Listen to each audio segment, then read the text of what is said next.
آپ سے باتیں کر رہا تھا اور اب وہ لارڈ ارنس کے روپ میں آپ سے ملنے کے لیے آ رہا ہے تاکہ آپ سے یہ صندوقچی دوبارہ حاصل کر سکے، مجاگو نے جواب دیتے ہوئے کہا۔ میں لارڈ ارنس کی آواز بخوبی پہچانتا ہوں، یہ کیسے ممکن ہے کہ کوئی اس حد تک نقل کر سکے؟ ڈاکٹر گارشین نے تیز اور قدرے غسیلے لہجے میں کہا۔ میں نے جو بتانا تھا وہ بتا دیا ہے جناب، اب آپ کی مرضی کہ اسے تسلیم کریں یا نہ کریں، مجاگو نے اسپاٹ لہجے میں جواب دیتے ہوئے کہا۔ مجاگو، کیا تم اس صندوقچی کو کھولنے کی کوئی ترکیب جانتے ہو؟ نادر نے اچانک کہا۔ نہیں آقا، میں تو اس کے قریب بھی نہیں جا سکتا اور نہ ہی مجھے معلوم ہے کہ یہ کیسے کھل سکتی ہے، مجاگو نے جواب دیا۔ کیا اس دنیا میں کوئی ایسا شخص موجود ہے جو اسے کھول سکے؟ نادر نے دوبارہ پوچھا۔ قاہرہ میں ایک امام مسجد رہتا ہے، اس کو بابا جان کہا جاتا ہے۔ اصل نام ایسا ہے جو میں اپنے منہ سے نہیں نکال سکتا۔ وہ روشنی کی ایک بہت بڑی شخصیت ہے، بذات خود سادہ اور سیدھا سادہ سا آدمی ہے۔ اگر وہ تیار ہو جائے تو وہ آسانی سے اسے کھول سکتا ہے، مجاگو نے کہا۔ اسے کیسے تیار کیا جائے؟ نادر نے پوچھا۔ اسے یقین دلا دیں کہ اس سے کھلنے سے نیکی بڑھے گی، دنیا میں امن و سکون میں اضافہ ہوگا تو وہ اسے کھول دے گا، مجاگو نے جواب دیا۔ اسے یہاں کیسے لایا جا سکتا ہے؟ ڈاکٹر گارشین نے پوچھا۔ وہ یہاں نہیں آئے گا، اس کے لیے آپ کو قاہرہ جانا ہوگا، اور ویسے بھی وہ عمران یہاں آ رہا ہے۔ آپ اس صندوقچی سمیت یہاں سے فوری روانہ ہو جائیں اور کسی کو نہ بتائیں کہ آپ کہاں جا رہے ہیں، اس طرح عمران ناکام رہے گا اور آپ بابا جان کو راضی کر کے اس سے صندوقچی کھلوا سکتے ہیں، لیکن یہ کام آقا نادر نہیں کر سکتے کیونکہ آقا نادر کا تعلق شیطان سے ہے اور بابا جان انہیں ایک لمحے میں پہچان جائیں گے۔ البتہ ڈاکٹر گارشین یہ کام کر سکتے ہیں، مجاگو نے جواب دیا۔ میں ساتھ تو جا سکتا ہوں، نادر نے کہا۔ ہاں، آپ قاہرہ تک ساتھ جا سکتے ہیں، لیکن بابا جان سے اکیلے ڈاکٹر گارشین ہی ملے، مجاگو نے کہا۔ ٹھیک ہے، تم جاؤ، ہم یہاں سے فوری روانگی کا انتظام کرتے ہیں۔ فاصلہ کافی زیادہ ہے، اس لیے ہمیں قاہرہ پہنچتے پہنچتے بھی 2 روز تو لگ جائیں گے، ڈاکٹر گارشین نے کہا تو مجاگو سر ہلاتا ہوا مڑا اور دروازے کی طرف بڑھ گیا۔ عمران اپنے ساتھیوں سمیت جیپ میں سوار قندوز کی طرف بڑھا چلا جا رہا تھا۔ اس نے گولڈن کلب کے اسد کو اس کے آفس میں گھیر لیا تھا اور پھر اسد کو بتانا پڑا کہ اس نے یہ ساری کارروائی قندوز کے ڈاکٹر گارشین کے کہنے پر کی ہے، اور اس نے ہی عمران کو ڈاکٹر گارشین کے بارے میں تمام تفصیل بتائی تھی، چونکہ عمران کو خطرہ تھا کہ کہیں ڈاکٹر گارشین ان کے پہنچنے تک صندوقچی کو کھول نہ لے، اس لیے اس نے اسد کے آفس سے ہی فون پر ڈاکٹر گارشین سے بات کی تو اس سے معلوم ہوا کہ ابھی صندوقچی کو کھولا نہیں جا سکا، تو اس نے لارڈ ارنس بن کر اسے آفر دی اور ڈاکٹر گارشین لارڈ ارنس کا سن کر فوراً تیار ہو گیا۔ عمران چونکہ لارڈ ارنس کو بہت اچھی طرح جانتا تھا اور کئی بار اس سے مل چکا تھا، اس لیے اس نے خود لارڈ ارنس بننے کا فیصلہ کر لیا، اور پھر میک اپ کر کے وہ سب جیپ کے ذریعے آرزوق سے قندوز کے لیے روانہ ہو گئے۔ اسد کو انہوں نے اس کے آفس میں ہی ہلاک کر دیا تھا۔ گو عمران نے کوشش کی تھی کہ آرزوق سے قندوز کے لیے کوئی ہیلی کاپٹر ہائر کیا جا سکے، لیکن چونکہ آرزوق میں ایسی کوئی سروس موجود نہ تھی، اس لیے مجبوراً انہیں جیپ پر ہی سفر کرنا پڑا تھا۔ یہ وہی جیپ تھی جسے وہ ایک کھنڈرنما احاطے میں چھپا کر چھوڑ گئے تھے۔ ان کی جیپ تو قندوز پہلے ہی پہنچ چکی تھی۔ اب جبکہ اسد ہلاک ہو چکا تھا تو انہوں نے اس جیپ پر ہی قندوز پہنچنے کا فیصلہ کر لیا۔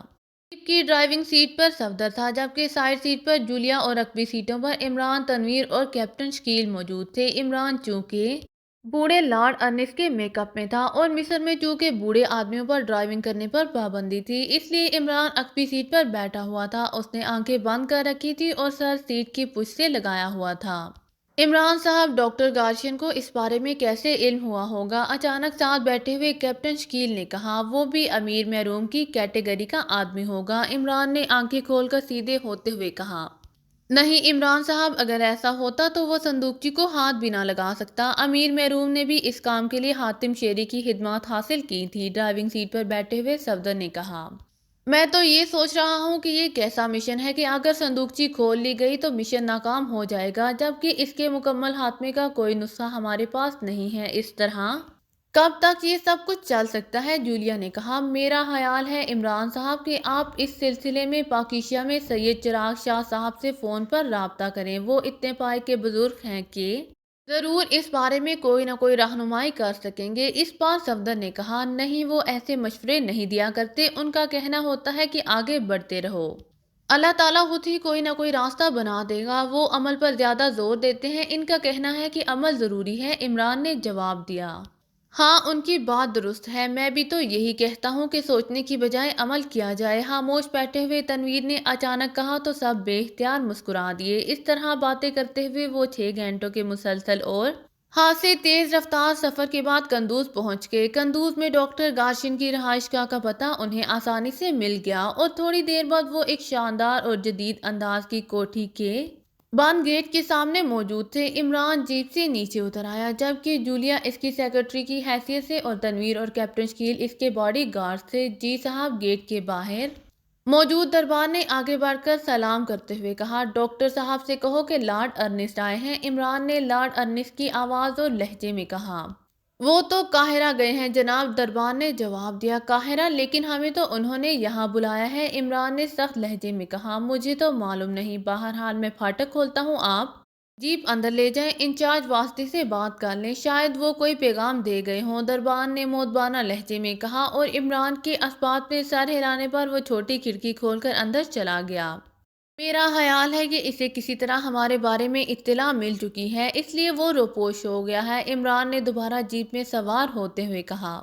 اس واسطی کو سب کچھ معلوم ہوگا، جولیا نے بھی اپنی سیٹ پر بیٹھتے ہوئے کہا، اور عمران نے اسبات میں سر ہلا دیا۔ کیپٹن شکیل اور تنویر بھی جیپ میں سوار ہو گئے۔ چند لمحوں بعد پھاٹک کھلا تو صفدر نے جیپ آگے بڑھا دی۔ کچھ وسیع و عریض تھا، لیکن اس وقت وہ خالی تھا۔ صفدر نے پورچ میں جا کر جیپ روکی اور پھر وہ سب نیچے اتر آئے۔ اسی لمحے اصل عمارت کے برآمدے کی سیڑھیاں اتر کر ایک ادھیڑ عمر آدمی تیزی سے آگے بڑھا۔ مجھے واسطی کہتے ہیں، میں ہاؤس کیپر ہوں، آنے والے نے قریب آ کر مؤدبانہ لہجے میں کہا۔ یہ لارڈ ارنسٹ ہے، میں ان کی سیکرٹری ہوں، اور یہ باڈی گارڈز ہیں، ہماری ڈاکٹر گارشین سے ملاقات طے ہے۔ جولیا نے سیکرٹری کے انداز میں اپنا، عمران اور اپنے ساتھیوں کا تعارف کراتے ہوئے کہا، ڈاکٹر صاحب تو قاہرہ گئے ہیں اور ان کی واپسی 1 ہفتے بعد ہوگی، واسطی نے جواب دیا۔ کیا تم تمام باتیں یہیں کھڑے کھڑے کرو گے؟ کیا اب ہم اس قابل بھی نہیں ہیں کہ کسی جگہ بیٹھ سکیں؟ عمران نے ناراض سے لہجے میں کہا۔ اوہ سوری سر، تشریف لائیے، واسطی نے قدرے شرمندہ سے لہجے میں کہا، اور پھر وہ انہیں لے کر ایک کافی بڑے اور انتہائی جدید انداز میں سجائے گئے ڈرائنگ روم میں آ گیا۔ تشریف رکھیں اور فرمائیں، آپ کیا پینا پسند کریں گے؟ واسطی نے کہا۔ فی الحال تم میرے سوالوں کا جواب دو۔ عمران کا لہجہ یک لحظت بدل گیا تو واسطی بے اختیار چونک پڑا۔ تم اٹھ کر دروازہ اندر سے بند کر دو، عمران نے ساتھ بیٹھے ہوئے صفدر سے کہا، تو صفدر اٹھ کر تیزی سے دروازے کی طرف بڑھ گیا۔ واسطی، تم مسلمان ہو یا؟ عمران نے واسطی سے مخاطب ہو کر کہا۔ الحمدللہ میں مسلمان ہوں، واسطی نے جواب دیا۔ تم کب سے یہاں کام کر رہے ہو؟ عمران نے پوچھا۔ 15 سالوں سے، واسطی نے جواب دیا۔ تمہارے ڈاکٹر گارشین کا تعلق کب سے شیطان سے ہے؟ عمران نے کہا تو واسطی بے اختیار اچھل پڑا۔ شیطان سے؟ او نہیں جناب، باز تو ایسے معاملات پہ نہیں پڑتے، وہ تو پڑھنے لکھنے والے آدمی ہیں اور بس، واسطی نے جواب دیا۔ اس کے باوجود انہوں نے آرزو کے اسات کو کہہ کر لوگوں پر حملہ کرایا اور وہ سیاہ رنگ کی چھوٹی سی صندوقچی اڑا لی جس میں شیطانی طاقتیں بھری ہوئی ہیں۔ عمران کا لہجہ یک لحظت گراہٹ آمیز ہو گیا۔ وہ میرے خیال میں نہیں جناب، مجھے کچھ معلوم نہیں ہے۔ واسطی کچھ کہتے کہتے بات کا رخ پھیر گیا۔ اوکے، پھر ہم چلتے ہیں، عمران نے یک لحظت اٹھتے ہوئے کہا، اور پھر اس سے پہلے کہ واسطی کچھ سمجھتا، عمران کا بازو بجلی کی سی تیزی سے گھوما اور کن پٹی پر پڑنے والی ضرب سے واسطی چیختا ہوا اچھل کر نیچے دبیز قالین پر جا گرا۔ نیچے گر کر اس نے تیزی سے اٹھنے کی کوشش کی، لیکن عمران نے اس کی گردن پر پیر رکھ کر اوپر کو موڑا تو واسطی کا اٹھنے کے لیے سمٹتا ہوا جسم ایک جھٹکے سے سیدھا ہو گیا۔ اس کے منہ سے ہرہراہٹ کی آوازیں نکلنے لگیں تو عمران نے پیر واپس کر دیا۔ سب کچھ بتا دو واسطی، کہاں ہے ڈاکٹر گارشین اور وہ صندوقچی؟ عمران نے گراتے ہوئے کہا۔ وہ واقعی قاہرہ گئے ہیں، نادر کے ساتھ۔ نادر کے ساتھ؟ واسطی نے رک رک کر اور انتہائی تکلیف سے پر لہجے میں کہا۔ کون نادر؟ عمران نے کہا تو واسطی نے نادر کے بارے میں سب کچھ بتایا۔ اس کے مطابق وہ خاصا امیر آدمی ہے، لیکن لوگوں کا کہنا ہے کہ اس کے پاس شیطانی طاقتیں ہیں۔ وہ قاہرہ کہاں اور کس کے پاس گئے ہیں؟ عمران نے پیر کو دوبارہ موڑتے ہوئے کہا۔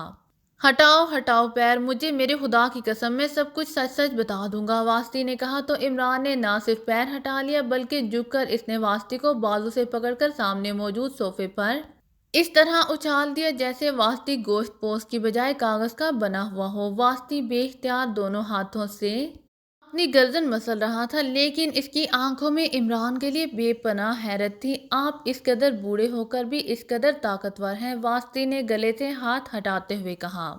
تم نے چونکہ خدا کی قسم کھائی ہے اور تم مسلمان بھی ہو، اس لیے میں نے تمہیں اس حالت تک نہیں پہنچایا کہ تم سب کچھ بتانے کے بعد زندہ رہنے کے قابل بھی نہ رہتے۔ ہمیں صرف معلومات چاہیے، درست معلومات، اس طرح تم زندہ بچ جاؤ گے۔ اور یہ بھی سن لو کہ ہمارے علاوہ اور کسی کو بھی یہ معلوم نہیں ہوگا کہ تم نے ہمیں کچھ بتایا ہے، اور اگر تم نے دوبارہ انکار کیا یا مجھے چکر دینے کی کوشش کی تو پھر اپنے بدترین انجام کے تم خود ذمہ دار ہوگے۔ عمران نے انتہائی سرد لہجے میں کہا۔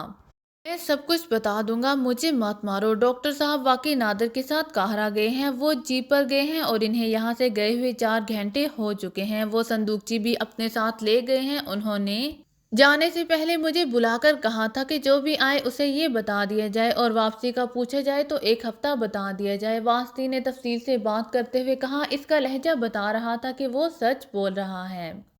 وہ اچانک کیوں چلا گیا ہے؟ کیا اسے کسی نے کوئی اطلاع دی تھی؟ عمران نے کہا، نہیں، پہلے ایک آدمی اسعد کی طرف سے آیا تھا، وہ صندوقچی لے آیا تھا، نادر اس وقت یہاں موجود تھا، پھر اس کے بعد تو کوئی نہیں آیا۔ البتہ واسطی بات کرتے کرتے رک گیا تھا۔ بولو، سچ بول دو، عمران نے سرد لہجے میں کہا۔ اگر آپ کو میری ویڈیو پسند آئے تو please like, share and subscribe کرنا مت بھولیے گا۔ جزاک اللہ۔